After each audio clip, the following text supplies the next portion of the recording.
আমার নাম হচ্ছে তমা আক্তার কেয়া। তমা আক্তার কেয়া, বয়স কত এখন? আমার এখন হচ্ছে 24। জি বলেন, ছোটবেলা থেকে যেখান থেকে বলতে ইচ্ছে করে। ছোটবেলা থেকে হচ্ছে আমি যতটুকু আমার আম্মুর কাছ থেকে শুনেছি সেটা হচ্ছে যখন আমার 1 মাস বয়স ছিল, তো আমার যে বাবা ওনার বাড়ি হচ্ছে বরিশাল। তো যখন আমার 1 মাস বয়স ছিল তখন আমার আম্মু ওখানেই থাকতো। তো আমার বাবা যে আগে যে বিয়ে করছে আমার আম্মুর বড়, তো আমার আম্মু জানতো না যে উনি আগেও বিয়ে করছে। আমার খালারা আমার আম্মুকে বিয়ে দেয়, তারপর আমার আম্মুকে নিয়ে বরিশাল চলে যায়। তারপর যাওয়ার পরে 1 বছর থাকার পরে আমি আর কি জন্ম হই। তো আমি জন্ম হওয়ার পরে ওখানে আমার তখন 1 মাস বয়স। আমার বড় মাঝে সে হচ্ছে আমার আম্মু সেজে যে হচ্ছে কাজী অফিসে গিয়ে আমার আম্মুকে ডিভোর্স দেয়, মানে আমার আম্মু সেজে উনি যে ডিভোর্স দেয়। তো দেওয়ার পরে তারপর এসে আমার আম্মুকে বাসা থেকে বের করে দেয়। তো আজ থেকে আরো 25 বছরের আগের কথা, তখন আমার আম্মুর কিন্তু এরকম কিছু করার ছিল না, তো আইনটাও এত মজবুত ছিল না তখন। তো আমার আম্মু তারপর অনেক চেষ্টা করে, সবাইকে বলে। তো পুলিশের কাছে যখন যায় তখন সে বলে যে আমার কিছু করার নাই, যে হচ্ছে যাকে ডিভোর্স দিছে সে তো নিজেই আসছে। আচ্ছা। তো এখানে আর আমার আম্মু কিছু করতে পারে না। তখন আমার খালা বাড়ি হচ্ছে যশোরে চলে আসে আমার আম্মু আমার খালাদের ওখানে। তো 2-1 দিন থাকার পরে আমার খালারা হচ্ছে ঠিক মতো খেতে দিত না, টাকা ছাড়া খেতে দিবে না, অত্যাচার করাতো, অনেক কাজ টাজ করাতো। তো আমি অনেক ছোট ছিলাম তখন, আমার আম্মু আর ওইখানে ওইভাবে টিকতে পারেনি, কি করবে, সে একটা মানুষ। তারপর ওইখান থেকে ঢাকায় চলে আসে। ঢাকায় এসে একটা হোটেলে কাজ নেয়। হোটেলে কিসের কাজ? হোটেলে লাইক হচ্ছে মশলা বাটা, আদা দেওয়া, এই টাইপের। তো এই ধরনের কাজ নেয়। তো ওখানে কাজ করতে করতে করতে করতে বর্তমানে যে আমার বাবা তার সাথে আমার আম্মুর হচ্ছে পরিচয় হয়। তো তাদের সাথে পরিচয় হওয়ার পরে কথাবার্তা বলার পরে একটা সময় আমার এই বাবা হচ্ছে আমার আম্মুকে বিয়ের প্রস্তাব দেয়। এখন আমার আম্মু একটা মেয়ে, তারও হচ্ছে কাউকে দরকার, আর আমিও ছোট। তখন আপনার বয়স কত? আমি তখন মেবি 1 বছর হবে। তার মানে আপনার জ্ঞানের পরে আপনি যে বাবাকে দেখেছেন সেটা আসলে সৎ বাবা? হ্যাঁ। ওকে। তো হচ্ছে আমি ওনাকে আর কি বাবা বলে মানি। তো হচ্ছে আপনার আম্মা কি করলো? বিয়ে করলো? হ্যাঁ, তারপর বিয়ে করলো। তারপর হচ্ছে আমরা একসাথে থাকা ধরলাম। তো মোটামুটি যখন আমার বয়স হয়েছে, আমি যখন মোটামুটি একটু বুঝতে শিখলাম, তখন হচ্ছে আমার বাবা, মানে যে বর্তমান বাবা, সে হচ্ছে বনানীতে চাংপাই একটা রেস্টুরেন্ট আছে চাইনিজ, তো সেখানে উনি শেফের কাজ করতো। তো এখান থেকে বেশ কিছুদিন চলতেছিল, আমরাও টুকটাক ওটা দিয়ে চলতেছিলাম, খুব ভালোই আমাদের দিন যাচ্ছিল। তখন হঠাৎ করে ওইখানে ক্যাশে হচ্ছে যে দায়িত্বে আছে, তো তার সাথে মালিকের সাথে হচ্ছে টাকা নিয়ে একটু ঝামেলা হওয়ার কারণে যে পুরান যত স্টাফ ছিল সবাইকে ওনারা হচ্ছে না করে দেয়, বের করে দেয়। পুরান যত স্টাফ থাকে নতুন সেট আপ নিবে। তো এটার মধ্যে আমার বাবাও ছিল, তো ওনাকেও বের করে দেয়। তো আসার পরে এরকম আমরা ডিপ্রেশনে ছিল যে কি করে সংসার চলবে, বাসা ভাড়া, 4টা মেয়ে, মানে তখন আমি সহ আমার আরো 3টা বোন, তো 4টা মেয়ে, 6-7 জন খাওয়ার, কিভাবে চলবে, বাসা ভাড়া। তারপর সে বলে যে বসে থাকার থেকে কিছু করা ভালো। তো সে কি করলো, রিক্সা চালানো শুরু করলো। বাবা? হ্যাঁ, রিক্সা চালানো শুরু করলো। তো আসলে ও রিক্সা তো কখনো চালায় নাই, তো উনি তো ওটা ভালোভাবে জানেও না, জায়গা ওইভাবে চিনে না। তো তখন কি করলো, তখন কিছুদিন করার পরে তারও শরীরে কুলায় না, সে আর এই কাজটা করতে পারে না, বন্ধ করে দেয়। তারপর একটা হোটেলে কাজ নেয় পরোটা বানানোর, কারণ কিছু তো করে খেতে হবে। তো পরোটা বানানোর কাজ নেয়, ওইখানেও অনেক দিন করে, প্রায় 6 মাসের মতো করে, গরম। তারপর আস্তে আস্তে অসুস্থ হয়ে যাইতেছে, ওখানে ওনাকে আর মানাচ্ছে না। তো সে বললো যে ঠিক আছে, তাহলে এখন তো অন্য কিছু একটা করা লাগবে, আমি দেখি কি করা যায়। তো ওটা ছেড়ে দেওয়ার পরে ঝালমুড়ির ব্যবসা ধরলো। ঝালমুড়ি ব্যবসা ওইটাও করতে পারে না, কারণ জানে না কাজটা উনি কিভাবে করবে। তো ঝালমুড়ি ব্যবসা ধরলো, ঝালমুড়িও পারলো না। তারপর হচ্ছে ছোলা, যেমন শসা দিয়ে ছোলা বানায় বিক্রি করে, ওটাও করলো। তো করার পরে ওইটা থেকে আসলে ওরকম কোনো বেনিফিট আসতেছিল না, চলে খাওয়ার মতো, বাসা ভাড়াদার মতো ওরকম বেনিফিট আসতেছিল না। তখন হচ্ছে সে কি করলো, আপনার মানুষ কিন্তু যে গাড়ি ঠেলে আগে চটপটি হালিম বিক্রি করতো, তো ওই রকম হচ্ছে হালিম বিক্রি করা শুরু করলো। আচ্ছা। আমরা বাসা থেকে তৈরি করে দিতাম। আমি ওইভাবে পড়াশোনাও করতে পারিনি, কারণ আমার হচ্ছে হয়তো বা আমি বাইরে কাজ করে টাকা ইনকাম না করতে হলে আমার ঘরে হেল্প করতে হতো, তো আমি আর স্কুলে যেতে পারিনি। তো হচ্ছে আমি ওনাকে বাসার থেকে আমি আমার আম্মু অনেক হেল্প করতাম। তো হালিম টালিম এগুলো রান্না করে দিতাম, গুছায় দিতাম। তখন আপনার বয়স কত? তখন আমার বয়স 7 বছর। স্কুলে পড়েন? স্কুলে না, স্কুলে ভর্তি হইতে পারি নাই, কারণ কারণ হচ্ছে ফ্যামিলির এরকম অবস্থা, তারপর টাকা পয়সারও ব্যাপার স্যাপার, স্কুলে আর ভর্তি হতে পারিনি। তারপর হচ্ছে এরকম করতে করতে দেখা যাচ্ছে যে আব্বুর ওইটা দিয়েও আমাদের সংসার চলতেছে না, আমরা খুব হিমশিম খেয়ে যাচ্ছি। দেখা যায় প্রত্যেক দিন 20 টাকা 30 টাকা দিত বাজার করতে, ওইটা দিয়ে দেখা যায় সবজি, দেন হচ্ছে মাছ, যখন যেটা পারতাম ওইভাবে আনতাম, ওইভাবেই চলতাম, খুব কষ্ট করে চলতে হতো আমাদের। পরে আমার আম্মু ভাবলো যে এইভাবে তো আসলে চলে না, একটা কিছু করা দরকার। তখন আমার আম্মু মিরপুরে গার্মেন্টসে চাকরি নেয়, চাকরি নেওয়ার পরে ওখানে হেল্পারিতে চাকরি করে। তো তখন মেবি 4000 4,500 টাকা এরকম সামথিং স্যালারি ছিল। তো ওইটা দিয়ে করতে থাকে, তখন আমরা মোটামুটি একটু হই যে না অ্যাটলিস্ট বাসা ভাড়া খাওয়া দিয়ে চলা যাচ্ছে। তো আমার মিরপুর শেওড়াপাড়াতে হচ্ছে আমার আম্মুকে একজন হচ্ছে মেয়ে ডাকছে, উনি হচ্ছে অলমোস্ট আমার আব্বুর বয়সী। তো মানে কথায় কথায় দুষ্টুমিতে হচ্ছে আমার আম্মুকে মেয়ে ডাকছে, তো আমার আম্মু ওনাকে বাবা বাবা বলে।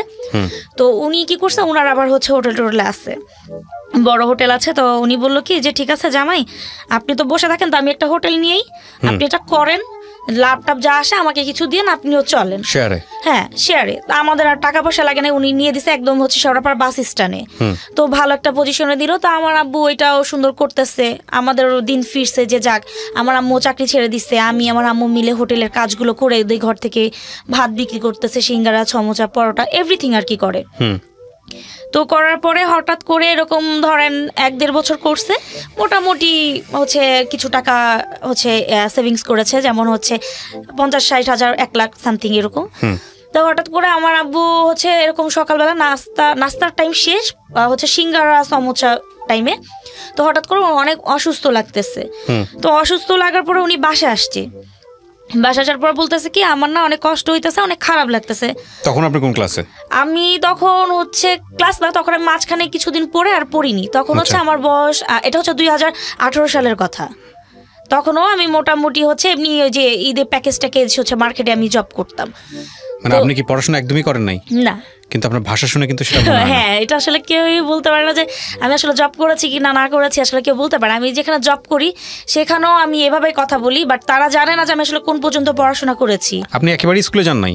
একেবারে বলতে হচ্ছে কি, আমি বলি যেমন হচ্ছে আমাদের যখন খুব খারাপ অবস্থা থাকতো, আমরা কিছুদিন গ্রামে যেয়ে থাকতাম, কিছুদিন ঢাকায় থাকতাম, এরকম করতে করতে পড়াশোনা হতো না, এই 1 2 3 পর্যন্ত, এই পর্যন্তই। বাট হচ্ছে এর বেশি আর পড়া হয় নাই। কিন্তু আমার কথা শুনে আসলে কেউ মনে বুঝতে পারে না যে আমি আসলে কোন পর্যন্ত পড়াশোনা করছি। এটা কারণটা কি, মানে কি কোথায় শিখলেন আপনি? না, শিখলাম না আসলে, ছোটবেলা থেকে ঢাকায় তো জব টপ করেছি, আর হচ্ছে দেখা যায় যে ভালো ভালো মানুষের সাথে পরিচয় ছিল, তাদের সাথে কথা বলতাম, তো ওইভাবে অটোমেটিকলি হয়ে গেছে।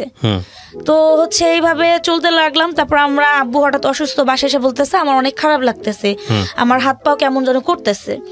তা আমরা ভাবলাম যে গরমের দিন হয়তো বা গরমের থেকে এই জিনিসগুলা হচ্ছে। জি। তো আমরা কিছু বলিনি। এর মধ্যে আমার ছোট চাচা আসছে, ওনার ছোট মেয়ে, ওনার একটাই মেয়ে, ওনার বিয়ে। তো আমার চাচাতো বোনের বিয়ে আমাদেরকে আসছে দাওয়াত করতে। তো দাওয়াত করতে আসছে, এখন আমার আব্বু বলতেছে, তখন আমার আব্বু শুনলে এত খারাপ, অনেক খারাপ, বাট এত এরকম ছিল না। তো আমার আব্বু বলতেছে কি ঠিক আছে, তোর যখন একটাই মেয়ে, তো আমি ঠিক আছে, আমরা না যেতে পারি, ওরা বুন্ডা চলে যাবে না। তো আমার চাচা আবার ডিমান্ড করছে যে ঠিক আছে ভাই, তো আমার মেয়ের তো বিয়ে, তো আমারে তো কিছু গিফট টিপ দেওয়া লাগবে না, তো আমার কিছু টাকা দিন যেন আমার বিয়েতে কাজ হয়।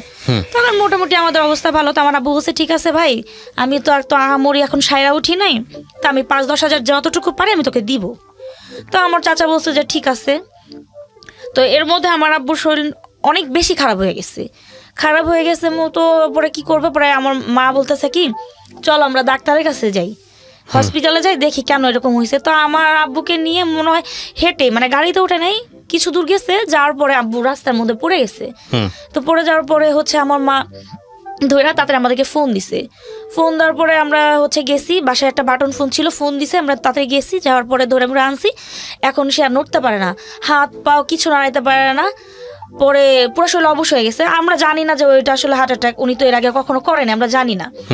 তো পাশে হচ্ছে একটা ফার্মেসি ছিল, ওনাকে বলছি, উনি ভুংবাং একটা ওষুধ দিছে, খাইছে, কাজ হয় নাই। তারপর হচ্ছে কি করব, পরে হচ্ছে মিরপুর শেওড়াপাড়া আনন্দবাজারে একটা ডাক্তার আছে, শিমুল ডাক্তার, যার কাছ থেকে আমরা সবসময় হচ্ছে ওষুধ খেতাম। তো ওনাকে আমার মা খবর দিয়ে আনছে, উনি বাসা আসলে 500 টাকা ওনাকে দিতে হয় ওই সময়। তো আসার পরে ওনাকে দেখালো, পরে উনি বললো উনি তো স্ট্রোক করছে, ওনাকে যত তাড়াতাড়ি সম্ভব হসপিটালে নিয়ে যান। তারপরে আমরা কি করব, ধরাধরি করে আমরা হসপিটালে নিছি। হসপিটালে নেওয়ার পরে তো ডাক্তারও এটা বললো, ওনাকে 4 দিন 5 দিন ভর্তি রাখলো। রাখার পরে বললো যে আপনারা বাসায় নিয়ে যান, বাসায় নিয়ে আপনারা আপনাদের মতো ট্রাই করেন। আচ্ছা, পরে ওখান থেকে ওই যে আপনি তখন কি করেন? আমি তখন হচ্ছে ওই যে আব্বুর হোটেলে কাজ করে দিতাম। হোটেলে কিসের কাজ করতেন? ওই যে হোটেলে বাসা থেকে আমরা সিঙ্গারা সমোসাগুলো বানাই দিতাম, ভেজে দিতাম, ওকে, মশলা টশলা রেডি করে দিতাম। বাবার কাজে সহযোগিতা করতেন? হ্যাঁ, মানে এটা ভাবলাম যে না আমাদের নিজেরটা যদি নিজেরা কিছু করে নিতে পারি। সংসারে তো আপনারা 3 জনই নাকি? 4 বোন আমরা। আর বোনগুলোর কবে কবে হলো? আমার আরো যে 3টা বোন, ওটা হচ্ছে আমার ছোট এই ঘরের। হ্যাঁ, আর আমি হচ্ছে আগের। তারপর হচ্ছে কি করব, পরে হচ্ছে আর কর্মচারী দিয়ে 2টা কর্মচারী ছিল, তো ওদেরকে দিয়ে দোকান চালাতো। তো ওরা কি করলো, আস্তে আস্তে দোকানের টাকা পয়সা চুরি, ভালো বেচা কিনা ছিল, আস্তে আস্তে দোকানের টাকা পয়সা চুরি করতো, শুধু লস দেখাইতো। তো আমরা লসের হিসাব কতদিন গুনবো, আমাদেরও তো ওরকম টাকা পয়সা নাই। তারপরে এটা করার পরে যার দোকান, সে একদিন কি করলো, সেও আমাদের সাথে একটু গাদ্দারি করলো। গাদ্দারি এমন করলো যে ঠিক আছে আপনি তো অসুস্থ, আপনি তো দোকানদারি করতে পারবেন না, আমার দোকান তাহলে আমারে দিয়ে দেন। হ্যাঁ, আব্বু তো তখন কথা বলতে পারতো না, আমাদের সামনে বলতেছে। আব্বু তখন ইয়াতে ছিল, শোয়া ছিল, উনি তো হাত পা নাড়াতে পারতো না। তো বললো যে আমি আমার শালারে দিয়ে দোকান চালাবো। এখন ওনার দোকান উনি নিয়ে গেলে তো আমরা জোর করতে পারবো না। তো উনি নিয়ে গেল, ওনার দোকানটা নিয়ে গেল। নিয়ে যাওয়ার পরে আব্বুর অবস্থা আস্তে আস্তে অনেক খারাপ হলো। হসপিটাল আমরা ভর্তি থাকতেছি, যতটুকু জমানো টাকা ছিল খরচ করি, গ্রাম থেকে জায়গা বিক্রি এনে খরচ করছি। তো যে যেখানে বলতো আমাদেরকে তখন সেখানে নিয়ে যেতাম। মানিকগঞ্জ কোন হুজুর আছে ওনার কাছে নিছি, বিল্লাল ফকির আছে ওনার কাছে নিছি, মানে যে যেখানে বলতো ওখানে নিতাম। তো এরকম অনেক জায়গায় নিতে নিতে নিতে একটু রিকভারি করলো। সেটা হচ্ছে যে উনি একটু দেখা যাচ্ছে একটু নড়তে পারতো, আগে যেমন টান টান হয়ে মরমানুষের মতো শুয়ে থাকতো, তারপর একটু নড়াচড়া করতে পারতো, কিন্তু হাত পা ওইভাবে নাড়াতে পারতো না। আচ্ছা, আর মুখটা বাঁকা হয়ে গেছিল, কথা বলতে পারতো না। তো এরকম করার পরে পরে হচ্ছে আমরা আর কি করব, পরে আমার আম্মু হচ্ছে ইয়া করলো, গার্মেন্টসের চাকরিটা ওইটা কন্টিনিউ করলো। আবার আমি হচ্ছে কি করব, বসে থেকে আমি ওরকম কোনো জব পাচ্ছিলাম না। আমিও গার্মেন্টসে ঢুকলাম। ঢুকে আমি হচ্ছে 5-6 মাসের মতো করলাম। তারপর দেখলাম যে গার্মেন্টসের চাকরিটা না আসলে আমি করতে পারি না, মানে সবাই কিন্তু সব কাজ করতে পারে না। মানে ওখানে অনেক বকা দিত, অনেক ঝাড়ি দিত, গালাগালি করতো, তা আমি না ওটা সহ্য করতাম না, শুধু কান্না করতাম। পরে আমি ওখান থেকে চলে আসলাম। চলে এসে আমি ভাবলাম কি যে না, আমি এই লাইনে আর জব করবো না, আমি মার্কেটিং কিছু করব। আমি হচ্ছে যেহেতু আমি কথা বলতে পারি আর আমার কথা যেহেতু ক্লিয়ার, তাহলে আমি হচ্ছে মার্কেটে চেষ্টা করি, দেখি আমার হয় কিনা। তখন মিরপুর একে হচ্ছে চন্ডিমা একটা ইয়া ছিল, শোরুম ছিল না, সরি চন্দ্রবিন্দু একটা শোরুম আছে মিরপুর একে, সনি হলের অপোজিটে। তো ওইখানে যে আমি কয়দিন ঘুরলাম, কথা বললাম, ইন্টারভিউ দিলাম, আমাকে ওরা নিবে না। বলতেছে না তুমি অনেক ছোট, তোমাকে নেওয়া যাবে না, তোমার এখন এরকম বয়স হয় না এই লাইনে জব করার মতো।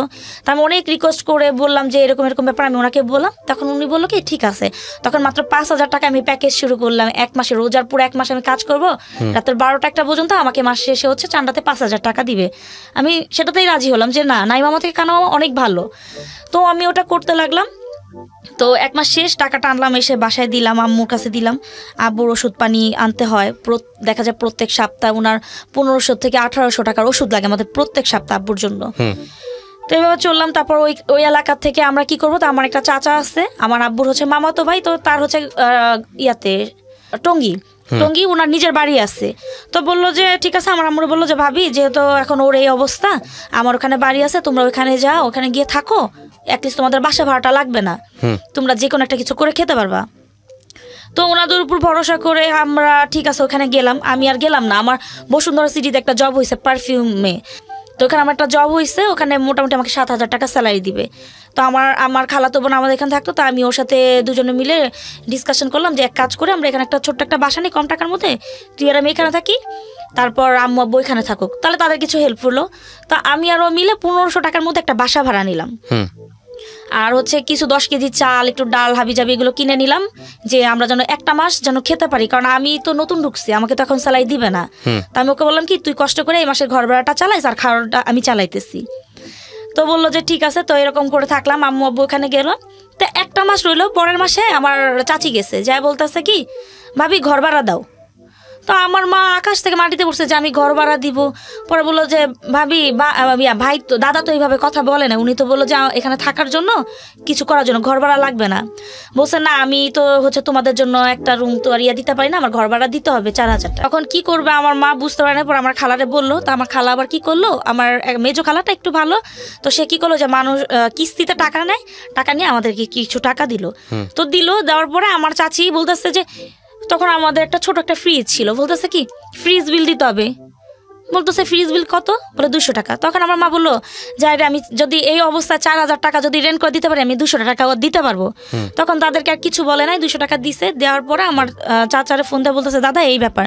তো আমার চাচা হচ্ছে আমার চাচির উপর নির্ভরশীল, সে বলতেছে যে আমি কি করব বউ, আমি তো এই বিষয়ে জানি না, তো হচ্ছে এটা সম্পূর্ণটা জানে হচ্ছে তোমার ভাবি। তারপর আমার মা কিছু বলছে দাদা ঠিক আছে তাহলে আমরা এখান থেকে চলে যাবো। তা আমরা যে পিক আপ বোর্ডে যে মাল জিনিসগুলো আনছে আমাদের একটা খরচ আছে, আবার আমরা এখান থেকে পিক আপ বোর্ডে যাবো, আমাদের একটা খরচ আছে না। তারপর কি করলো, আমার মা ওখানে থাকা অবস্থায় এই বাড্ডাতে আসলো। এখানে আমার অনেক রিলেটিভ থাকে। তো আসার পরে এখানে হচ্ছে বাসা টাসা খুঁজতেছে পরে মোটামুটি একটা রুমের বাসা পাইছে। পাওয়ার পর ওখানে অ্যাডভান্স করে পরে হচ্ছে পিক আপ বোর্ডে এখানে আনলো। তারপর আমিও মিরপুর থেকে বাসা ছেড়ে, বাকি বোনগুলো কোথায় তখন?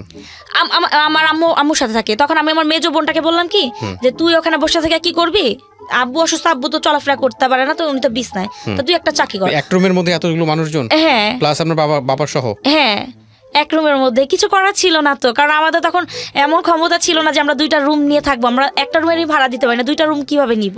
ওকে, তারপর আমার বোনকে বললাম যে তুই বসে থেকে কি করবি, তাহলে যেহেতু তুই পড়াশোনা এখন করতেছিস না, তখন ও ক্লাস 9-এ পড়ে, 9-এ ভর্তিও হয়েছে, তো তুই এক কাজ কর যদি জব করতে পারোস। তখন বসুন্ধরা সিটিতে ইরানি বোরকা বাজার, তো ওইখানে আমি ওনাদের সাথে কথা বলে তো ওদেরকে আমি ইন্টারভিউতে নিয়ে যাই। ইন্টারভিউতে নেওয়ার পর আমার বোন আবার দেখতে সুন্দর, আমি কালো বাট আমার বোন দেখতে অনেক সুন্দর, তো ওর ওখানে জব হয়ে যায়।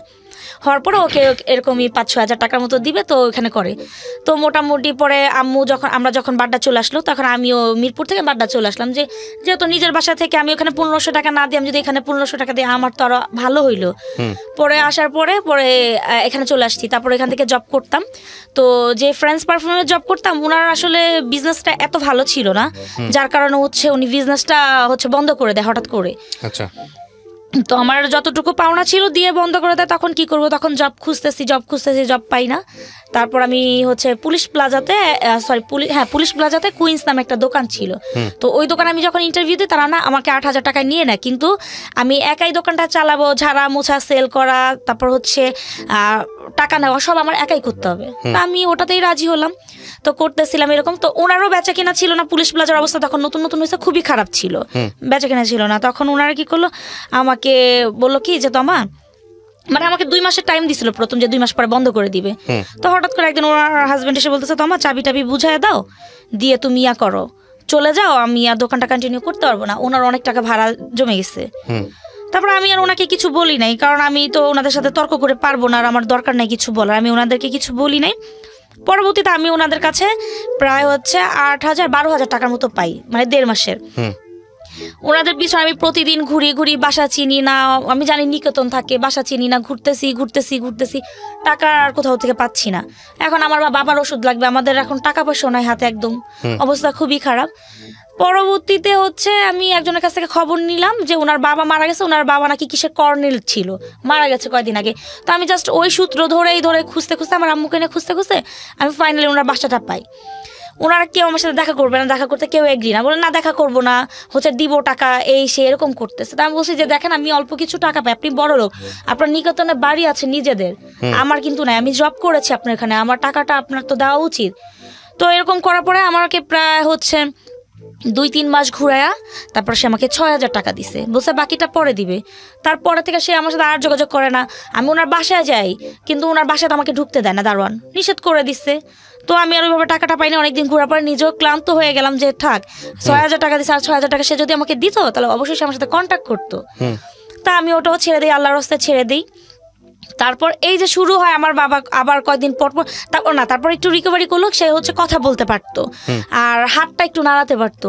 তো এই করতে করতে দেখা যায় আবার মাঝে মধ্যে সে এই নিয়ে কিন্তু 4-5 বার স্ট্রোক করে ফেলছে। এই প্যারালাইজ করার পর সবকিছু বিছানাতে, হ্যাঁ তারপরে করে ফেলছে এই যে হসপিটাল নিয়ে দৌড়াদৌড়ি, এই যে হার্ট ফাউন্ডেশনে যে আমি সব কাগজপত্র আজকে সাথে করে নিয়ে আসছি, অনেকগুলো আনতে পারিনি, অনেকগুলো নিয়ে আসছি। তো হচ্ছে ওনাকে নিয়ে আমাদের দৌড়াদৌড়ি করতে হইতেছে, হসপিটালে ভর্তি থাকতে হচ্ছে। তো এখন ফাইনালি হচ্ছে ডাক্তার লাস্ট টাইম যখন আমরা ডাক্তার হচ্ছে হসপিটাল ওনাকে নিয়ে ভর্তি থাকি, ও এইসিসি না কি বলে এটা যখন করাই, তখন ডাক্তার বলছে যে ওনাকে 3টা রিং পরাতে হবে, যত তাড়াতাড়ি সম্ভব ওনাকে 3টা রিং পরাতে হবে। কারণ হচ্ছে ওনার কন্ডিশন এত ভালো না, ওনার হচ্ছে মাথায়ও প্রবলেম হয়েছে, তারপর হচ্ছে উনি কয়েকদিন পর পরই অসুস্থ হয়, ওনাকে নিয়ে আমাদের হসপিটাল দৌড়াইতে হয়। আর ওনাকে এখন ট্রিটমেন্ট করানোর মতো আমাদের আর সামর্থ্য নাই, কারণ আমরা গ্রামের হচ্ছে আমাদের যতটুকু ছিল ততটুকু বিক্রি করছি, বাকিটা আমার ছোট চাচা হচ্ছে আমার দাদি যখন বেঁচে ছিল, তখন আমার দাদি তো আগের যুগের মানুষ, তো 135 বছর বয়স হয়েছিল, তো ওনাকে দিয়ে টিপ সই দিয়ে মোটামুটি সবই লেখে নিয়ে যায়। তো আর বাকি যতটুকু থাকে হচ্ছে চরে বিলে অতটুকু বিক্রি করে আব্বুর ট্রিটমেন্ট করাইছি। এখন গ্রামে আছে সামান্য একটু জায়গা আছে, ধরেন একটা ঘর উঠাইতে পারবো কোনো রকম বাঁচার মতো, এতটুকুই আছে। তো সব কিছু মিলে এখন অনেক পরিস্থিতি খারাপ। এই যে করোনার আগে আমি বাংলা লিঙ্কের একটা প্রজেক্ট করতাম, বাংলা লিঙ্কের একটা প্রজেক্টে কাজ করতাম। তো করোনা আসলো, 1.5 মাস করেছি আমি, 1 মাসে ফুল স্যালারি পেয়েছি 15,000 টাকা, আরেক মাস হচ্ছে আমি কন্টিনিউ করিনি, অর্ধেক মাস করা হয়েছে। এর মধ্যে ফার্স্ট টাইম তখন বাংলাদেশে করোনা ঢুকার পরে ওনারা বলে যে আমরা এখানে আর এটা কন্টিনিউ করতে পারবো না, এটা এখানে স্টপ, যদি করোনার পরিস্থিতি পরবর্তীতে যদি ভালো হয় তাহলে আমরা এটা বিবেচনা করব। তো এরকম করে অনেক দিন ওয়েট করলাম, করার পরে এই যে করোনা চলে আসলো। করোনার মধ্যে তো সত্যি কথা বলতে গেলে আমরা একদম মানে রান্নাই হইতো না আমাদের ঘরে, এত খারাপ অবস্থা গেছে আমাদের, আমরা ঠিক মতো খাইতেও পারিনি। তো আমার অনেক বন্ধু বান্ধব ছিল যারা ফেসবুকে, তো আমি ওদেরকে বলছি যে একটু হেল্প করার জন্য, যে আমাদেরকে একটু হেল্প করতে পারবে কিনা। তো করছে, অনেকেই করছে। যেমন হচ্ছে কেউ চাল ডাল দিয়ে গেছে, আব্বুর ওষুধ ছিল না, পরে আমি প্রেসক্রিপশনের ছবি তুলে তুলে পাঠাইছি। তো কেউ ওষুধও দিয়ে গেছে। তো আমরা এমনও দিন গেছে আমরা না খেয়েও ছিলাম। এখন পর্যন্ত দেখা যায়, এখন আমি একটা ইয়াতে জয়েন করছি, সেখানে ঠিক মতো দেখা যাচ্ছে যে আমাকে বলছে যে ওরা 8,000 টাকা দিবে স্যালারি। এখন করোনার জন্য তো অনেক দিন বন্ধ পড়ে গেল না, তো 8,000 টাকা এখন টোটালি মনে হয় 4 রাত পর্যন্ত কাজ করলে 4,000 টাকা পাবো। এখন 4,000 টাকা দিয়ে ঈদ আসছে, নিজেদের ঘরেও তো টুকটাক বাজার দরকার, আব্বুর ওষুধ দরকার। এখন ডাক্তারের কাছে যখন লাস্ট টাইম আব্বুকে নিল, বললো যে যত তাড়াতাড়ি সম্ভব ওনার ট্রিটমেন্ট করাইতে।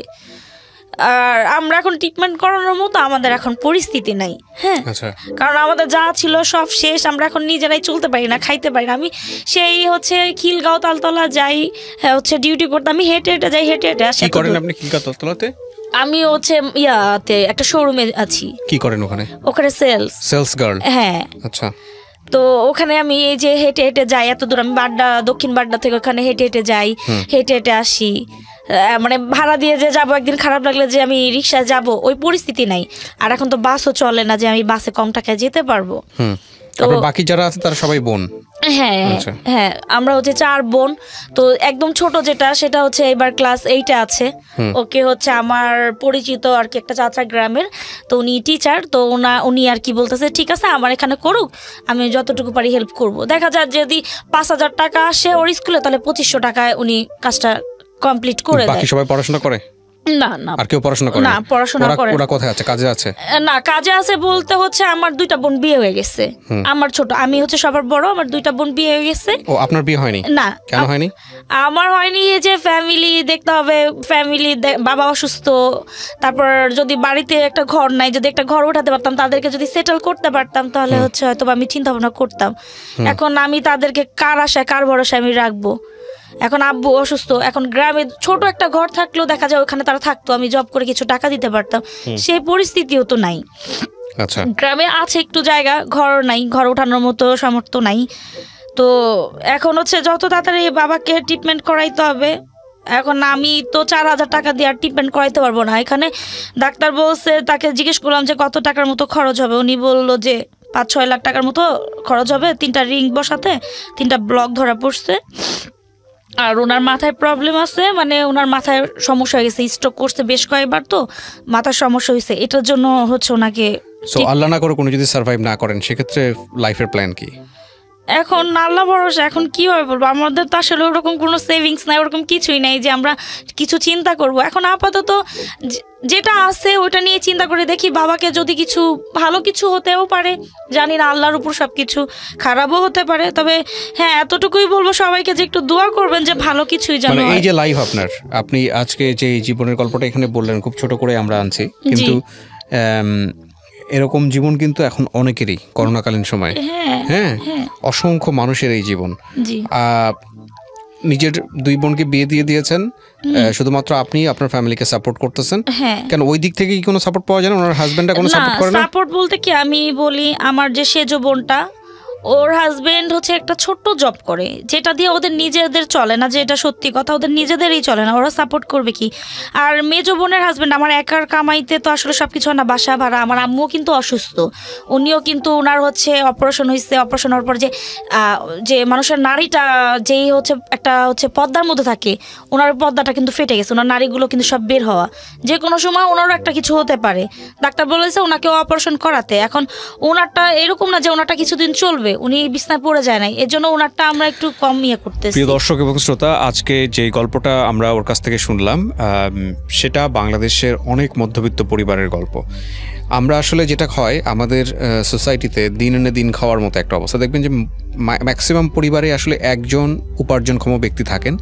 ওই একজন উপার্জনক্ষম ব্যক্তি যখন বেড রিডেন হয়ে যায়, বা ওই একজন উপার্জনক্ষম ব্যক্তি যখন কোনো কারণে খুব ডিফিকাল্ট একটা সিচুয়েশনে চলে যায়, তখন বাকি যারা মেম্বার আছেন তাদের অবস্থা খুব ভয়াবহ হয়ে যায়। আজকের এই খুব স্বল্প সময়ের যে গল্পটা, আসলে এতটা স্বল্প সময়ের গল্প এটা হবে আমি নিজেও ভাবিনি। খুব স্বল্প সময়ের একটা গল্প, এই গল্পটা অনেক মানুষের চিত্রকেই এখানে উপস্থাপন করেছে। কিছু মানুষ হয়তো আমরা এখন পর্যন্ত খুব ভালো আছি লকডাউন সিচুয়েশনে। লকডাউন সিচুয়েশনটা যদি ওদের ক্ষেত্রে না হতো, তাহলে হয়তো আজকে ওরা যে কোনোভাবেই হোক বের হয়ে আসতে পারতো। তো আসলে আমাদের ফিউচারটা কি, সেটা নিয়ে আমাদেরকে অনেক বেশি চিন্তাগ্রস্ত আমরা এখন, এবং আমরা জানি না যে আসলে কোথায় আমরা যাব। তো সেই জায়গাটা থেকে আমরা আসলে ধন্যবাদ জানাই যে আপনি স্টিল ফাইট করতেছেন, এবং আপনি আপনার এখানে একটা ভয়ঙ্কর রকমের এথিক্স আছে। সেই এথিক্সটা হচ্ছে আপনার বাবা সে নিজের বাবা না, ঔরস্যজাত যেটা আমরা বুঝি সেটা না। তারপরেও আপনি তার জন্যে এবং আপনার ফ্যামিলির জন্যে নিজে বিয়ে না করে নিজের ছোট 2 বোনকে বিয়ে দিয়েছেন, এবং আপনি এখনও বলতেছেন যে আমি যদি আমার বিয়ে শাদী করি তাহলে আমার ফ্যামিলিকে কে দেখবে, আমার বাবাকে কে দেখবে, আমার মাকে কে দেখবে। এই যে একটা অসাধারণ ফিলিংস, এই যে একটা অসাধারণ অনুভূতি, এটা কজন মানুষের মধ্যে থাকে। আমি আন্তরিকভাবে ধন্যবাদ জানাই। খুব ছোট্ট করে হলেও শেষের দিকে এসে যে গল্পের একটা মেসেজ খুঁজে বের করার যে চেষ্টা আমাদের, সেই জায়গাটা হচ্ছে এই জায়গাটা। প্রিয় শ্রোতা যারা শুনছেন, যে আমরা আসলে অনেক মানুষই থাকেন আমাদের জীবনে। এটা এমন একটা গল্প যে গল্পের খুব একটা চড়াই উতরাই নাই, যে গল্পে কোনো একটা ঢেউ নাই, যে গল্পে ভয়ঙ্কর রকমভাবে কোনো ধাক্কা নাই। কি চমৎকারভাবে ও বলে গেল, খুব ছোট্ট করে বলা, কিন্তু ভয়ঙ্কর রকম একটা লেসন আছে। সেই লেসনের জায়গাটা যদি আপনারা উপলব্ধি করতে পারেন, তাহলে এই অল্প সময়ে অনেক কিছু উপলব্ধি করা যায়। আর ওর পাশে যদি কেউ যারা দাঁড়াতে চান, তাহলে আমাদের সঙ্গে যোগাযোগ করবেন, এবং আমরা ওর সঙ্গে যোগাযোগ করিয়ে দেবো। অ্যাটলিস্ট ওর একটা বেটার প্লেসমেন্ট খুব জরুরিভাবে ভিত্তিতে দরকার ওর ফ্যামিলি সার্ভাইভ করানোর জন্য, যেটা আমাদের অনুষ্ঠানের নিয়ম অনুযায়ী আমরা করে থাকি। আপনারা আমাদেরকে ফোন কল করতে পারেন, আমাদের যেই নাম্বারটি আছে ঢাকা FM-এর, আমরা সেখান থেকে বেছে যেটা প্রয়োজন হয় ও যদি কমিউনিকেট করতে চাই তাহলে আমরা যোগাযোগ করিয়ে দেবো। তো